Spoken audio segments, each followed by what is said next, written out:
আসসালামু আলাইকুম। আশা করছি কাছে দূরে সবাই খুব ভালো আছেন, সুস্থ আছেন।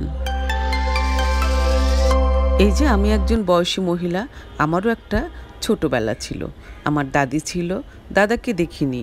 আমি পৃথিবীতে আসার আগেই তিনি গত হয়েছিলেন। যা বলছিলাম, আমি বড় নাতনি, দাদির খুবই প্রিয়। আমাকে, আমার বড় ভাইকে উনি রেঁধে খাওয়াতেন। ছোট ভাই বোনগুলো তখনও হয়নি, হলেও অনেক ছোট।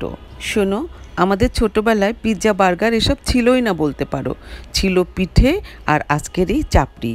আরও শোনো, এই চাপড়ির নামও কিন্তু চাপড়ি ছিল না, ছিল ধাবড়া বা হাত ধাবড়া। আমার দাদি কিন্তু এই নামটাই বলতেন। আমার যতদূর মনে পড়ে, একটু বৃষ্টি হলো অথবা দাদি টের পেয়েছে আমাদের খিদে লেগেছে, আমাদের জন্য উনি খাবার বানাতে বসে যেতেন। আমাদের সময়ের দাদি নানিরা এমনই ছিল।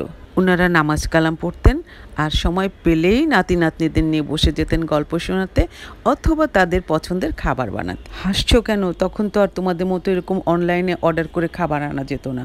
বাচ্চাদের জন্য বাইরে থেকে নাস্তা কিনে আনা, এটা তারা ভাবতেও পারতেন না। তবে হ্যাঁ, মাঝে মাঝেই কিনে আনতেন। সে কি জানো? রসগোল্লা আর নিমকি। আমরা সেই খাবারটাও অনেক আনন্দ করে খেতাম। তোমরা মনে হয় খাও না, তোমরা প্রায়ই বলো আমি মিষ্টি খাই না। এটা কিন্তু ঝাল ঝাল, খুবই মুখরোচক, খেতেই পারো। যা বলছিলাম, আমার খুব সুন্দরী দাদি আমাদের জন্য এটা বানাতেন। কিভাবে বানাতেন? এই যে আমি যেভাবে বানাচ্ছি, হাতের কাছে যা পেতেন তাই দিতেন, তবে নারিকেল কোড়াটা কিন্তু অবশ্যই দিতেন। মুচমুচে সেই ধাবড়ার স্বাদ আজও মুখে লেগে আছে, শুধু নামটা বদলে গেছে।